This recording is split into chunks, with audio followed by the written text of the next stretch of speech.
Em 2002, o desaparecimento de uma garota chamada Elizabeth Smart mobilizou os Estados Unidos. Ela foi arrancada da própria casa durante a madrugada e passou meses sob o poder de sequestradores. Ela foi forçada a assumir uma nova identidade, mas nunca perdeu as esperanças de ser encontrada. Esse é um episódio completo e especial, porque quem fez o roteiro dele foi a Tatiana Daniel, do podcast Café, Crime e Chocolate, que em 2013 se encontrou com a própria Elizabeth. Só que, em relação a isso, eu prefiro deixar que a própria Tati venha aqui e fale um pouco com vocês.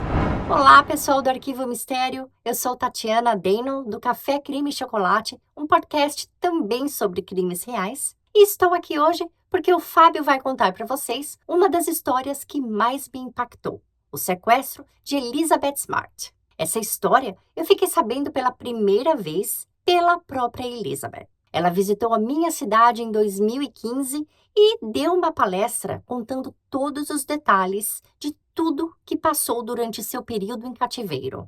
Depois, em 2020, eu fui a Salt Lake City, onde ela mora, conheci sua fundação, conheci o pai dela, que é uma pessoa maravilhosa, e participei também de um treinamento que ela dá em defesa pessoal. Enquanto eu estava ali na cidade, eu quis conhecer alguns pontos, incluindo a casa de onde ela foi sequestrada. Tudo porque eu queria montar o contexto, entender direitinho como tudo aconteceu, ver com os meus próprios olhos a distância entre a casa e o local onde ela ficou presa depois. E foi uma experiência muito positiva para que eu pudesse depois escrever um roteiro bem completo. Espero que vocês gostem e que, se vocês quiserem depois conhecer outros casos bem longos, com bastante detalhe, visitem o Café Creme Chocolate. É só procurar na sua plataforma de podcast preferida e eu vejo vocês por lá. Até mais! Esse caso se passou na cidade de Salt Lake City, no estado de Utah, e essa área é conhecida como a capital mórmon do mundo. Utah é o estado com a maior concentração de mórmons na América do Norte, só que, antes de prosseguir com esse caso, é importante que eu explique um pouquinho sobre um fato dessa religião. Como acontece em quase todas as outras religiões, a Igreja Mórmon também tem suas ramificações, incluindo às vezes grupos considerados extremistas. Nos Estados Unidos, os mórmons contemporâneos chamam sua igreja de LDS, que é a sigla de Igreja de Jesus Cristo dos Santos dos Últimos Dias. Enquanto os extremistas, que querem fazer voltar a prática da poligamia e da vida reclusa dentro de retiros ou em ambientes isolados, são chamados de FLDS, que representa o fundamentalismo da Igreja de Jesus Cristo dos Santos dos Últimos Dias. Vale ressaltar ainda duas coisas. Uma, que os grupos FLDS são minoria e, infelizmente, foi um desses seguidores o responsável pelo crime que será narrado aqui hoje. A segunda coisa e mais importante é, a religião não foi o motivo pelo qual essa pessoa cometeu esse crime. Que isso fique bem claro aqui antes que haja algum mal-entendido. Ser poligâmico e viver recluso pode ser doutrinas, e se tiver todo mundo de acordo, não há mal nenhum nisso. Só que roubar, sequestrar, coagir e ameaçar são atitudes da índole da pessoa, não da religião. Aproveito também para avisar que esse episódio traz assuntos delicados que podem causar desconforto, então fiquem avisados desde já, e é por conta disso que esse é mais um daqueles episódios que eu sei que eu estou produzindo e que não será monetizado, mas essa é uma história de superação realmente incrível e que vale muito a pena trazer para vocês. Então, eu peço que para apoiar esse projeto, já deixe seu like e seu comentário, porque isso ajuda muito no crescimento do canal. Preparem-se, porque hoje vocês vão conhecer não o que foi mostrado em alguns filmes ou documentários, mas sim a verdadeira e completa história do sequestro e resgate de Elizabeth Smart.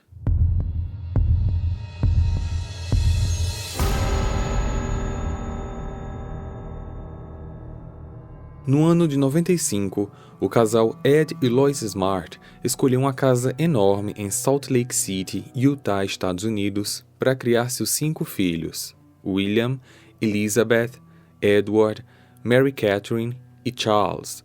E na época que eles compraram essa casa, Lois estava grávida do 6º filho, Andrew. Essa nova casa ficava no final de uma rua sem saída e aos fundos eles tinham acesso às matas de uma montanha, o que fazia com que eles de fato estivessem bem perto da natureza. Ed trabalhava como consultor financeiro e sua esposa era dona de casa. Eles eram Mormons, uma religião bem predominante daquela área, e como toda a família Mormon, eles frequentavam um templo onde tinham uma participação bem ativa. 3 filhos do casal cantavam no coral e Elizabeth tocava a harpa. A vida dos Smarts era consideravelmente comum, só que foi na noite de uma terça-feira, 4 de junho de 2002, que a calma e a segurança deram lugar ao desespero. Era o início do verão e as crianças estavam no segundo dia de férias. Pela manhã, Lois levou os filhos ao clube para praticar esportes e à tarde a uma sorveteria.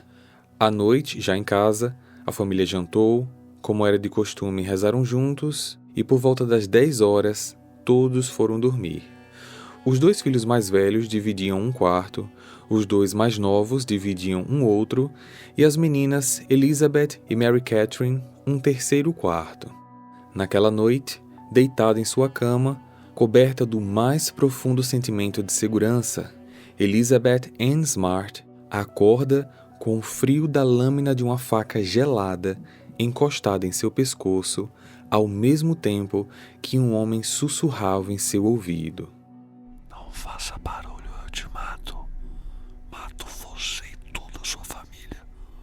Levanta e venha comigo agora. Elizabeth chegou a pensar que aquilo fosse um pesadelo, só que ela sente o cheiro de um hálito podre bem perto do seu nariz.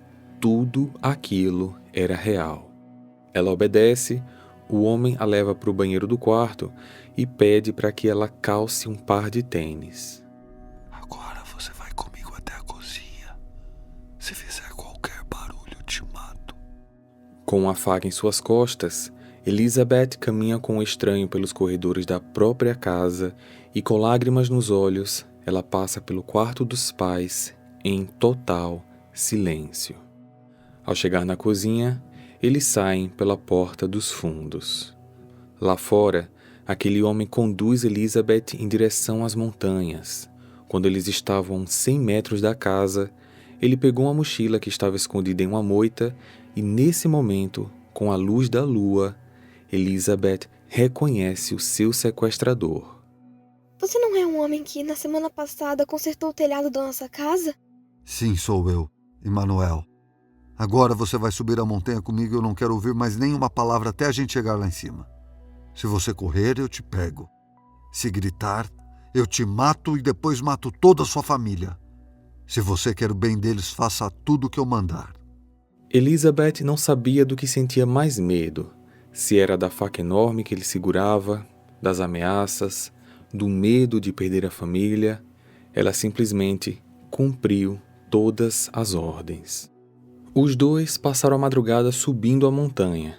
A subida era íngreme e Emmanuel propositalmente escolheu um caminho sem trilhas para evitar deixar pegadas. Então, várias vezes, eles tinham que atravessar áreas de mata fechada ou engatinhar sob troncos e galhos. Durante o trajeto, Elizabeth chorava, tremia de medo e rezava em silêncio pedindo a Deus que alguém aparecesse para salvá-la. Só que quanto mais eles subiam pela escuridão da montanha, mais longe ela ficava das chances de alguém os ver. Ninguém da casa tinha percebido o ocorrido, exceto a irmã Mary Catherine, de apenas 9 anos. Ela escutou tudo, mas se manteve imóvel embaixo das cobertas, com medo do que aquele homem pudesse fazer com aquela faca. Ela estava em um estado de choque tão grande que ficou paralisada e somente horas depois que ela conseguiu voltar a si, se levantar e ir contar aos pais o que tinha acontecido. Ed e Lois acharam que a filha apenas teve um pesadelo, só que ao chegarem no quarto das meninas, eles viram que Elizabeth não estava lá. Olharam a casa inteira e nada. Na janela da cozinha, eles viram que a tela de proteção contra insetos estava cortada e o desespero tomou conta da família. Eles ligaram para o 911 e, em meio a gritos de socorro, pediram ajuda policial. Naquele momento, Elizabeth já estava no topo da montanha com seu sequestrador. A subida demorou horas. Ela estava exausta, com sede e apavorada. Elizabeth viu então o que era um buraco enorme no chão, com uma barraca feita de madeira e lonas. Esse local, apesar de ser em mata fechada e no alto da montanha, ficava a apenas 4,5 km da sua casa. Emmanuel puxou um cabo de aço com uma espécie de algema na ponta e amarrou Elizabeth pelo tornozelo ao tronco de uma árvore. Nisso, sai debaixo da barraca uma mulher de cabelos grisalhos e aparentando ser um pouco mais velha do que Emmanuel. A mulher vestia apenas uma longa bata branca de linho e tinha uma aparência rústica e má. Essa é Barzi, minha esposa. E agora nós faremos uma cerimônia de casamento para que você também seja minha esposa. Elizabeth tentou explicar que não queria se casar, mas Emmanuel a ignorou e começou um discurso. Segundo as revelações do Senhor, você há de ser minha esposa e vai deixar para trás tudo o que já viveu até agora. A partir de hoje, você é minha mulher. Vai se chamar Shiar Yashab Isaiah. Elizabeth queria fugir, só que o cabo de aço, além de longo, era muito forte. Ela queria gritar, mas sabia que estava em um lugar tão remoto que ninguém iria ouvir. A única coisa que ela conseguia fazer era chorar e rezar. O local onde Emmanuel e Barzi moravam, no caso, aquela tenda, não tinha água, não tinha energia elétrica, era apenas uma barraca feita de madeira e lona, do tamanho de uma cama de casal. Eles tinham 3 baldes que eram usados para estocar água e uma cesta com um pouco de frutas e biscoitos. Higiene, 0. Alguns minutos depois, Emmanuel mandou que Elizabeth tirasse o pijama e vestisse uma bata branca igual a que Barzi usava. Chorando muito, ela vestiu. Emmanuel ficou alguns minutos falando algumas coisas para o céu, depois segurou na mão dela e disse: Yashab, agora você é minha esposa e hoje será nossa primeira noite juntos. Após isso, em meio a gritos, Elizabeth foi arrastada contra a vontade para dentro da barraca, enquanto Barzi, também dentro, abaixava a lona. Na casa de Elizabeth, uma equipe de mais de 6 policiais coletava evidências e entrevistavam seus pais. Com toda aquela movimentação, a vizinhança ficou curiosa. Queriam saber o que estava acontecendo e o caos tomou conta do local. Mary Catherine havia sido a única a ter visto o intruso, mas como ela precisava fingir que estava dormindo, ela não conseguiu ver muita coisa. Ela só sabia que o homem era magro, pelo que ela conseguiu ver através da silhueta do seu lençol, e que cheirava muito mal. Por volta das 8 da manhã, a polícia já tinha dado início às buscas e muitos parentes, amigos e vizinhos se prontificaram para ajudar. Os canais de TV locais também foram mobilizados e pediram à comunidade que ficassem atentos a uma menina loira de aproximadamente 1,5 m, 14 anos, dos olhos azuis, que possivelmente estaria acompanhada de um homem. A polícia de Salt Lake City, juntamente com os bombeiros e o FBI, montaram uma força-tarefa e o desespero da família só aumentou quando um agente do FBI disse ao casal que aquelas horas iniciais eram cruciais, porque se eles não a encontrassem dentro de 48 horas, as chances de encontrá-la cairiam para menos de 20%. Horas depois, Elizabeth, que acabou dormindo no chão daquela tenda, ainda amarrada e agora muito mais machucada, se é que vocês me entendem, ouviu uma voz vindo bem de longe. Devido a todo o trauma, Elizabeth pensava estar delirando, só que ela ouve de novo. Elizabeth! E a voz ia ficando cada vez mais próxima. Elizabeth! Elizabeth reconhece aquela voz. Era o seu tio, só que antes que ela pudesse fazer qualquer coisa, Emmanuel volta a ameaçá-la com uma faca em seu pescoço. Se você fizer qualquer barulho, eu corto a sua cabeça fora. Depois eu vou na sua casa e faço o mesmo com toda a sua família. Com medo, ela se cala, escutando a voz do seu tio ficando cada vez mais distante. Minutos depois, quando estava seguro para o Emmanuel voltar a falar mais alto, ele repreende Elizabeth. Disse que se alguém aparecesse de novo chamando por aquele nome, ela deveria ignorar, porque ela não era mais Elizabeth, ela era Shiar Yashab. Elizabeth disse que não queria aquele nome, porque ela nem sabia o que significava, e perguntou se pelo menos ela poderia escolher o próprio nome. Emmanuel autorizou que ela escolhesse um segundo nome. Ela escolheu então Esther, que é um nome bíblico, e ela acreditou que assim, de alguma maneira, estaria mais próxima da esperança de poder ser resgatada. Ela agora era Shiar Yashab Esther Yazaya. Naquela segunda noite, e infelizmente durante muitas outras que viriam a seguir, Elizabeth foi por Emmanuel, às vezes mais de uma vez por dia. Helicópteros sobrevoaram a região, mas as buscas iam enfraquecendo com o passar do tempo. Dias depois do sequestro, sem notícias da filha e imaginando as piores coisas do mundo, Ed Smart teve um colapso nervoso e foi levado às pressas ao hospital. Não demorou para que a água da tenda acabasse e Emmanuel precisasse descer a montanha. Aliás, durante semanas, Elizabeth havia tomado apenas um banho, sendo esse banho um galão de água jogado rapidamente sobre sua cabeça. Emmanuel foi então para a cidade, sozinho, para pegar água, e demorou praticamente o dia todo. Quando volta, ele traz consigo alguns panfletos com o rosto de Elizabeth. Parece que a cidade inteira está procurando por você, Yashab. Olha como você está linda nessas fotos. Mas nem se empolgue. Você vai ficar aqui por muito tempo. Tempo suficiente para que todos acreditem que você morreu e se esqueçam que você existe.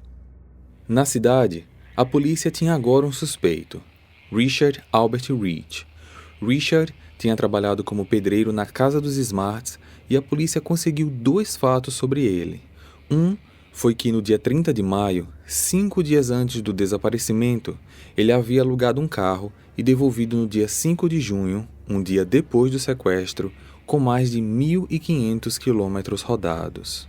O segundo fato foi que uma vizinha o viu cavando um buraco aos fundos da sua casa. Apesar dele e de sua esposa Angela negarem qualquer envolvimento no caso, Richard foi erroneamente preso. Passou-se um mês e chega então o feriado de 4 de julho. Para celebrar a data, Emmanuel tira da mochila 2 garrafas de vinho e anuncia que todos vão beber. Elizabeth se recusa, ela nem tinha idade para isso, só que ele a ameaça, dizendo que se ela não bebesse, ela também não iria comer. Como ela estava com muita fome, ela acabou ingerindo alguns goles. Ao ver a sua reação de desgosto pela bebida, Emmanuel, irritado, a obriga a beber a garrafa inteira. Com muita dificuldade, Elizabeth bebe tudo e não demorou para que ela apagasse e ficasse inconsciente pelo resto da noite. Infelizmente, ela não sabe o que o casal fez depois disso, mas ela pôde imaginar a crueldade em que foi submetida ao perceber seus ferimentos na manhã seguinte.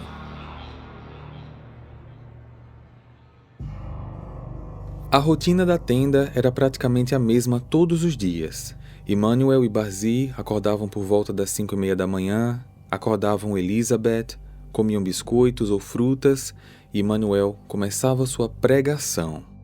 Ele, que se dizia ser um profeta que teria sido designado por Deus para corrigir a doutrina mórmon e trazer de volta as práticas fundamentalistas, reclamava desse terrível e doloroso fardo que era para ele ser um profeta, mas ele tinha que aguentar, porque esse era o chamado do Senhor.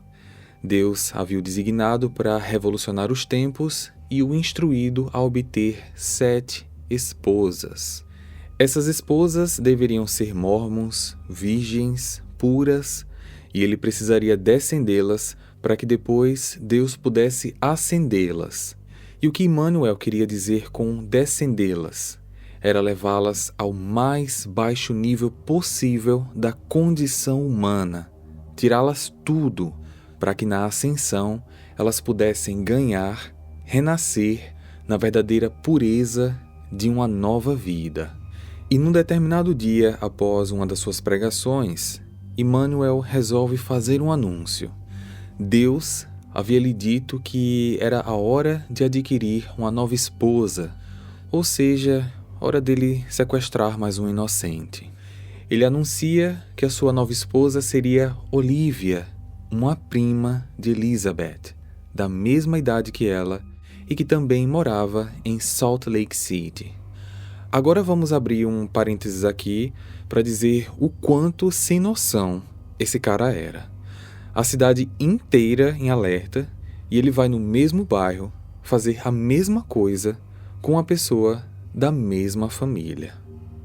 Elizabeth se apavora, pede para que ele não faça isso, mas Barzee a repreende.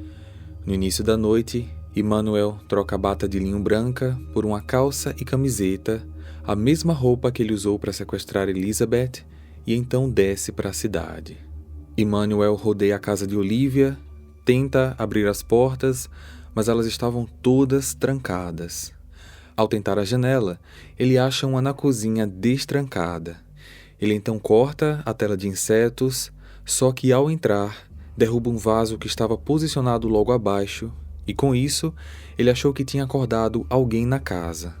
Ele sai correndo, entra nas matas da montanha sem ser visto por ninguém e volta ao acampamento sem Olivia. No dia seguinte, o pai de Olivia vê o vaso quebrado, a tela cortada e uma cadeira do lado de fora abaixo da janela. Só que ao chamar a polícia, eles disseram para a família não se preocupar porque certamente aquilo era alguém tentando pregar uma peça. Claro que a polícia preferia achar que aquilo era uma brincadeira, porque, segundo eles, o sequestrador de Elizabeth era o Richard, que estava preso aguardando a promotoria montar uma acusação e levantar a possibilidade de que o mesmo sequestrador tentou capturar mais uma vítima seria o mesmo que assumir que eles prenderam um inocente. E por falar em Richard, uma coisa terrível aconteceu com ele. Por conta de tanto estresse, no dia 30 de agosto, Richard teve um AVC e morreu na cadeia. O caso ficou ainda mais complicado, porque a polícia pensava que o suspeito faleceu sem dar a localização do corpo de Elizabeth. Então o departamento da polícia ofereceu uma recompensa de $20.000 para quem desse pistas que os levassem aos restos mortais da garota. O pai de Elizabeth se sentiu muito mal com a morte de Richard, porque ele não tinha certeza de que ele era o responsável.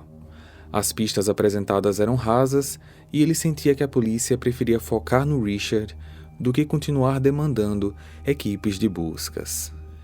Depois do verão, a temperatura em Utah começou a esfriar e Emmanuel percebeu que eles não conseguiriam sobreviver na tenda, sendo que a temperatura na montanha à noite durante o inverno poderia variar de 5 a 15 graus Celsius negativos, sem contar que a montanha ficaria coberta de neve.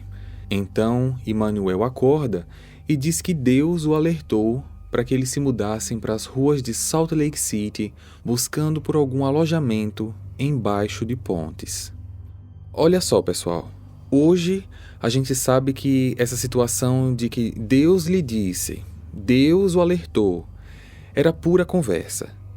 Emmanuel sempre acordava com vontade de fazer alguma coisa e usava a desculpa de que aquilo era um aviso de Deus. Para que ninguém reconhecesse Elizabeth, Barzee fez uma espécie de lenço para cobrir os cabelos e véu para cobrir o rosto do nariz para baixo, deixando apenas os olhos dela à amostra. Ela também fez um véu para ela mesma e assim os três desceram para a cidade carregando mochilas e baldes vazios. Nas ruas todos pediam esmolas, com Elizabeth sempre de mãos dadas a Barzee. Barzee segurava bem forte a mão dela e eles nunca a deixavam fazer contato visual com as pessoas. Ela tinha que sempre olhar para baixo. Naquele período, já não havia mais tantos cartazes nas ruas, nem grupos de pessoas à sua procura. Como Salt Lake City é uma cidade com muitas ramificações religiosas e alguns grupos são bem ecléticos, poucas eram as pessoas que olhavam para aquela família, porque aquilo era praticamente algo normal da região. O dinheiro das esmolas não ia para comida, mas sim para bebidas. Emmanuel e Barzee bebiam muito e não sobrava dinheiro para nada. Eles acabavam revirando lixos atrás de alimentos. Elizabeth lembrava de quando sua mãe pedia para que ela e seus irmãos não deixassem comida no prato, mas ali estava ela rezando para que alguém tivesse deixado algo para que ela pudesse comer. Algumas vezes alguém passava por eles e, os vendo revirando lixo, lhes davam água ou algo para comer, mas essas eram ocasiões bem raras. Certa noite, Emmanuel decide que todos irão a uma festa. Elizabeth pensa que ali ela teria chances de ser reconhecida, mas, ao que eles chegam na casa onde a festa acontecia, todos lá dentro estavam bebendo muito e sob efeito de drogas. Como que aquelas pessoas, naquele estado, iriam reconhecer uma garota sequestrada com um véu no rosto? Aliás, existem algumas fotos dessa noite que foram publicadas na internet depois que esse caso veio à tona. Dias depois, Emmanuel e Barzee decidem que eles vão para uma biblioteca pública para pedir esmolas aos estudantes. Um aluno que pagou para eles um lanche ficou olhando muito para os olhos de Elizabeth, com uma curiosidade peculiar, e provavelmente foi ele quem acionou a polícia, já que minutos depois, 2 policiais se aproximaram da mesa em que eles estavam fazendo suas refeições. Bom dia. Bom dia. Quais seus nomes, por favor? Emmanuel Bazir Shiai Ashab. Quem são elas? Minha esposa e minha filha. Posso ver o rosto da sua filha, por favor? Não, você é homem, não tem permissão para isso. Nessa hora, por baixo da mesa, Barzee puxa da sua meia um canivete e pressiona contra a perna de Elizabeth. Ela não precisou falar nada. Elizabeth sabia que se falasse alguma coisa, sofreria consequências. Se nós chamarmos uma policial mulher aqui, essa policial poderia ver? Ninguém fora da minha família pode. Apenas eu e minha esposa podemos. Se o senhor quiser ver, precisará se casar com ela. Aceita se casar com a minha filha? Por diversos motivos, é claro que o policial não tinha como aceitar aquela proposta, e então ele e o seu parceiro simplesmente foram embora. No dia seguinte, Emmanuel acorda com mais uma revelação. Deus agora queria que eles se mudassem para a Califórnia. Ou seja, Emmanuel provavelmente estava passando frio e com medo de que a polícia se aproximasse novamente e ele não conseguisse dominar a situação. O dinheiro para as passagens surgiu como um passe de mágica, que na verdade foi o resultado de um assalto a um mercadinho. Assim, eles partem, no caso, fogem, de Salt Lake City, em Utah, para San Diego, na Califórnia, litoral sudoeste dos Estados Unidos.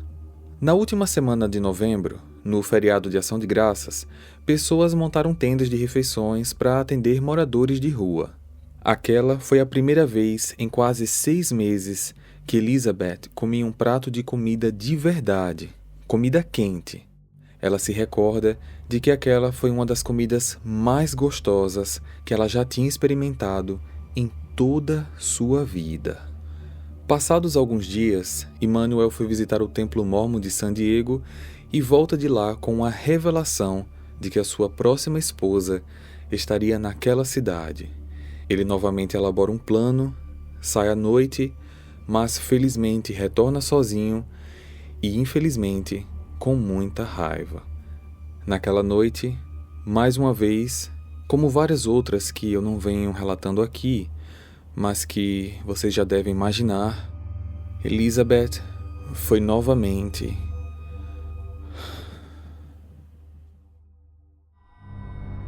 Três semanas antes do Dia de Ação de Graças, no exato dia do aniversário de Elizabeth, 3 de novembro, Mary Catherine foi dormir mais uma vez rezando para que de alguma forma achassem sua irmã. Quando ela acorda, ela comenta com os pais que teve um sonho e que nesse sonho ela reconheceu a voz do homem que levou Elizabeth, Emmanuel, o homem que tinha consertado o telhado da casa da família semanas antes do crime. Eles ligaram para a polícia e disseram que Mary finalmente tinha reconhecido a voz do sequestrador, só que os policiais acreditavam que a família estava fazendo aquilo para que a polícia retomasse as buscas por Elizabeth e tirassem o foco das suspeitas do Richard, que, coitado, faleceu inocentemente na prisão. Enquanto a polícia focava as operações em achar o corpo de Elizabeth, seus pais não perderam as esperanças e resolveram dar uma chance ao sonho da Mary. Eles contrataram uma pessoa para fazer um retrato falado do Emmanuel e assim conseguiram fazer com que essa imagem saísse num programa de TV de rede nacional chamado America's Most Wanted, ou em português, Os Mais Procurados da América. Ao ser televisionado, várias ligações foram feitas tanto para a rede de TV como para a polícia, só que a grande maioria das ligações estavam concentradas em Salt Lake City. Várias pessoas diziam reconhecer aquele homem como sendo Brian David Mitchell, um andarilho que alegava ser um profeta e que pregava ideias fundamentalistas nas esquinas da cidade. Duas das principais pessoas que o reconheceram foram o enteado e o próprio filho do Emmanuel, que há tempos não tinham contato com ele.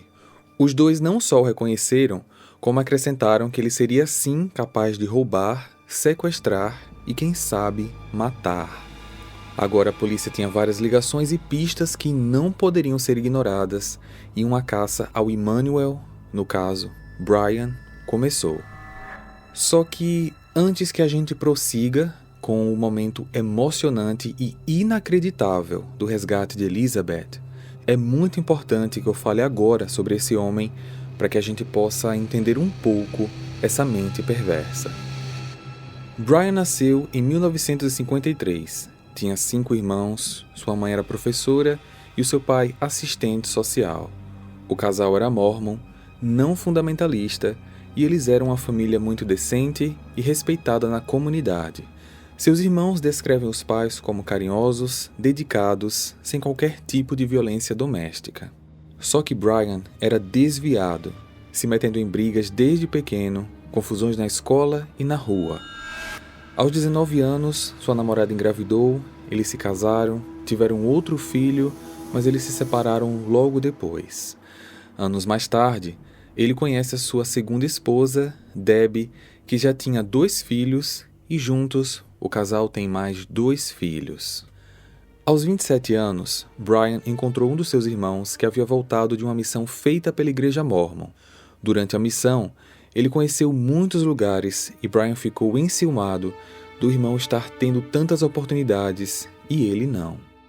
Então Brian passou a estudar as escrituras, passou também a ler muito sobre satanismo e a partir dali ele começa a misturar as informações e a seguir uma linha de pregação fundamentalista. Debbie começa a achar aquilo tudo muito estranho, mas ele explicou que conhecer o mal era importante porque só assim seria possível lutar contra ele. Brian começou aos poucos a agir de maneira abusiva e violenta. Debbie certa vez desconfiou que o seu marido tinha abusado do filho mais novo do casal, de apenas 3 anos na época, e o denunciou para as autoridades. A acusação acabou não dando em nada, mas ela pediu o divórcio e saiu de casa levando os 4 filhos. Depois da Debbie, Brian conheceu sua terceira esposa, Wanda Eileen Barzee, uma mulher de 40 anos que havia abandonado seus 6 filhos para fugir com Brian. Com Barzee, ele funda a sua própria igreja. No início, algumas pessoas até frequentavam seus cultos, mas ele falava tanto de Satanás em suas pregações que as pessoas começaram a ficar com medo e passaram a não mais frequentar o templo. Brian se viu abandonado pelos seus seguidores e, sem trabalho nem apoio financeiro dos fiéis, ele não consegue mais pagar o aluguel e passa a viver pelas ruas com Barzee. Certo dia, eles estavam pedindo esmolas quando uma mulher com 2 filhas e um bebê se aproximou. Eles eram Lois e os filhos Elizabeth, Mary Catherine e o bebê Andrew. As meninas pediram para que a mãe ajudasse aquele pobre homem com algumas moedas. Lois caçou o que tinha na bolsa, deu ao Brian e saiu. Ao se afastarem, Elizabeth comenta com a mãe o quanto é triste ver pessoas naquela situação. Na pura inocência, ela fala algo do tipo: coitado, se ele ao menos pudesse trabalhar, ele não precisaria estar na rua. Comovida, Lois retorna e pergunta ao homem se ele sabia fazer serviços gerais de manutenção. Ele disse que sim. Ela então deu a ele um pedaço de papel com seu telefone e dentro de uma semana, aos 49 anos, Brian estava consertando o telhado da casa dos Smarts, apresentando-se como Emmanuel.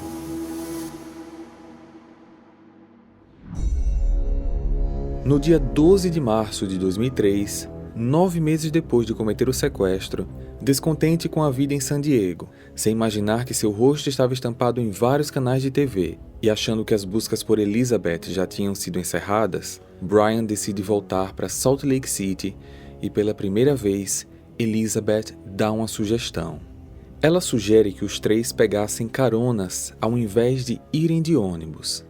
Brian achou interessante porque, desse jeito, eles não precisariam ficar muito tempo pedindo esmolas e ele não precisaria organizar um novo assalto. Só que a intenção de Elizabeth era ser vista por alguém. Ela nunca desistiu de ser encontrada, mas Brian, para garantir que ela não olhasse para ninguém, decidiu cobrir a cabeça inteira de Elizabeth com um capuz. Eles iam de carona em carona, parando em postos de gasolina ou em cruzamentos quando os motoristas precisavam iniciar uma rota diferente da do destino de Salt Lake City. E foi numa dessas paradas, enquanto os 3 caminhavam pedindo outra carona, que uma viatura da polícia reconheceu Brian e parou para abordá-los. Boa tarde. Qual é o seu nome, por favor? Emmanuel, Quem são essas moças com o senhor? minha esposa e minha filha, Quantos anos ela tem? 14. Eu posso ver o rosto dela, por favor? Não, nossa religião não permite. Apenas eu e minha esposa podemos. Tudo bem, me desculpe. Nós estamos procurando por uma garota de 15 anos que está desaparecida há cerca de 9 meses. Acredito que não seja esse o caso aqui, mas precisamos que vocês nos acompanhem até a delegacia para que possamos identificá-la por impressão digital. Acredito que desse jeito não haverá desrespeito, correto?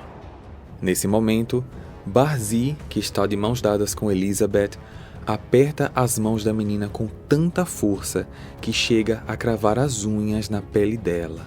Enquanto o policial vai até o carro, ela cochicha no ouvido de Elizabeth. Pode tirar o capuz, mas se você falar alguma coisa errada, lembre-se, a gente mata sua família inteira. Elizabeth, morrendo de medo, tira o capuz, deixando apenas os seus olhos à mostra, mas permanece o tempo todo olhando para baixo. Nisso, o outro policial percebe esse cochicho da Barzee com Elizabeth e avisa discretamente ao seu parceiro o que acabou de presenciar. O policial volta e, dirigindo-se apenas a Elizabeth, pergunta: Oi, qual o seu nome? Shia Yashab. Repete, eu não consegui ouvir. Qual o seu nome completo? Shia Yashab Esser Isaiah. O policial então a afasta dos dois, de forma a desatar a mão dela com a de Barzee, traz a menina para uns 3 metros de distância, se ajoelha e, mesmo com Elizabeth olhando o tempo todo para o chão, ele falou o que ela precisava ouvir. Olha, nós estamos à procura de uma menina que desapareceu há 9 meses e os pais dela estão desesperados. Os pais, os irmãos, a família inteira tem rezado todos os dias para que ela seja encontrada. Não há um dia sequer que eles não estejam esperando que a gente bata na porta deles para dizer que a encontramos. Agora me diga, qual o seu nome? As lágrimas que corriam pelo rosto dela já respondiam por si Só que dessa vez ela não disse nada. Não falou nem Elizabeth, muito menos Shiar Yashab.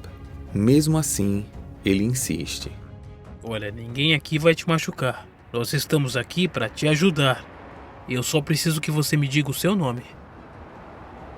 Elizabeth. E qual o seu nome completo? Elizabeth Anne Smart.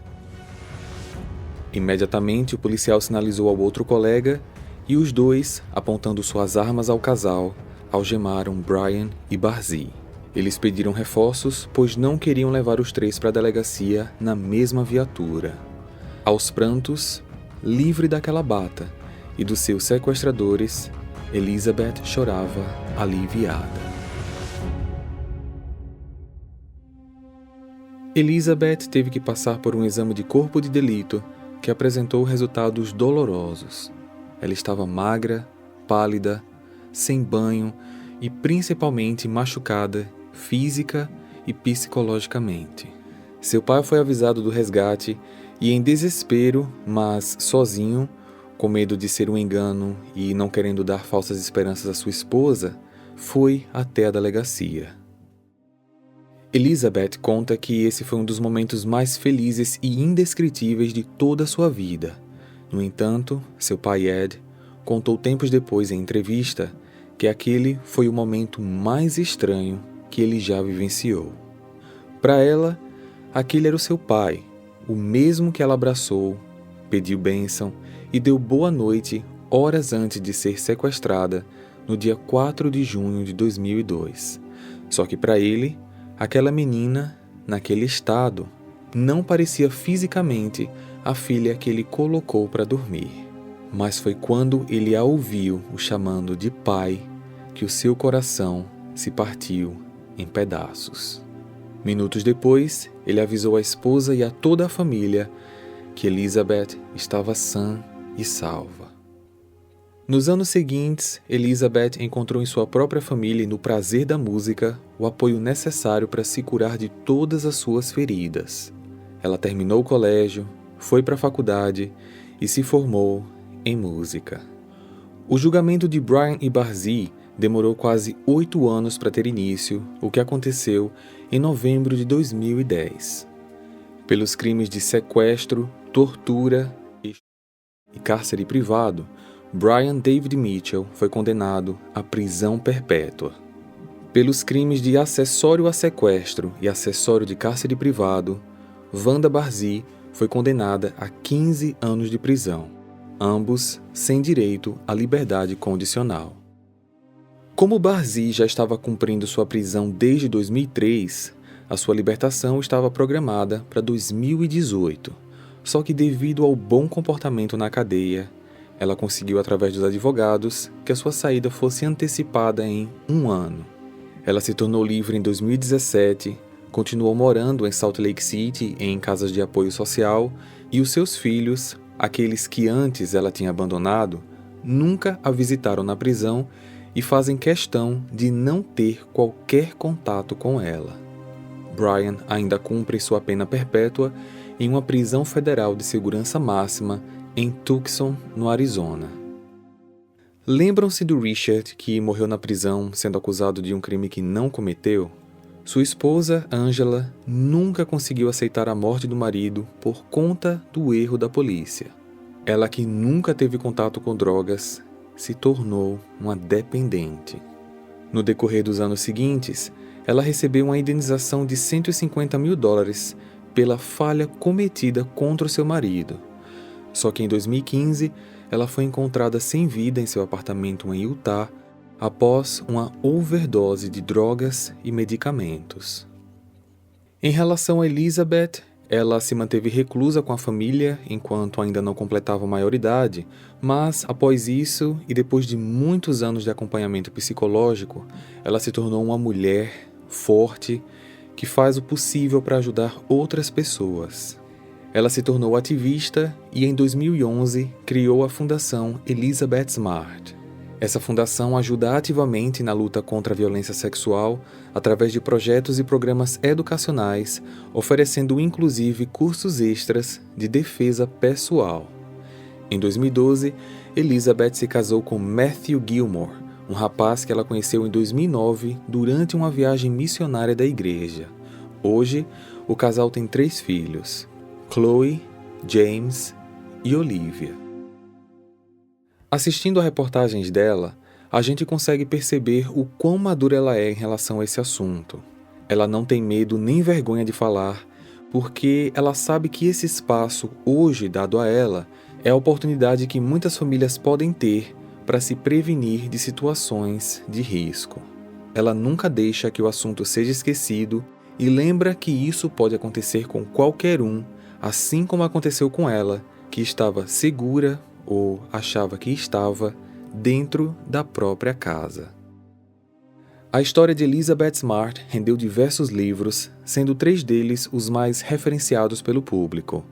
In Plain Sight, À Vista de Todos, lançado em 2006, escrito pelo tio da Elizabeth, Thomas Smart, e 2 livros escritos por ela mesma, My Story, Minha História, de 2014, e Where There's Hope, Onde Há Esperança, de 2018. O caso Elizabeth Smart é uma história de superação que merece ser conhecida. O que você achou das penas dadas aos acusados? Perpétua para o Brian e 15 para Barzee. Você acha que teria a mesma força e perseverança que Elizabeth teve? Deixe sua opinião nos comentários e nos vemos então no próximo caso.